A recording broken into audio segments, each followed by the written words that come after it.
ഇന്ന് ഉച്ചക്കലത്തേക്കുള്ള ഫുഡ് എന്തൊക്കെയാന്ന് നോക്കിയാലോ.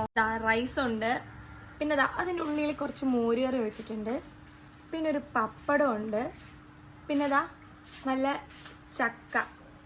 ചക്ക വേവിച്ചതുണ്ട്, അതിൻ്റെ മുകളിൽ കുറച്ച് ചൂര മീൻകറിയുടെ ചാറൊഴിച്ചിട്ടുണ്ട്, നല്ല കട്ട തൈരുണ്ട്, കുറച്ച് സവോള അരിഞ്ഞതുണ്ട്, നല്ല നെയ്മത്തി ഫ്രൈ ചെയ്തതുണ്ട്, നല്ല അയല തേങ്ങ അരച്ച് കറി വെച്ചതുണ്ട്.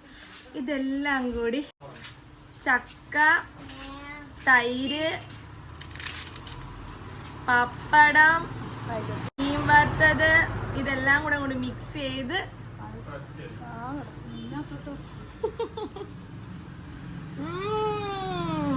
അടിപൊളി. ക്യാമറമാന്റെ വായിൽ വെള്ളം വന്നു, ഇവിടെ മോമനിയന്റെ വായിൽ വെള്ളം വന്നു. എങ്ങനെയുണ്ട്?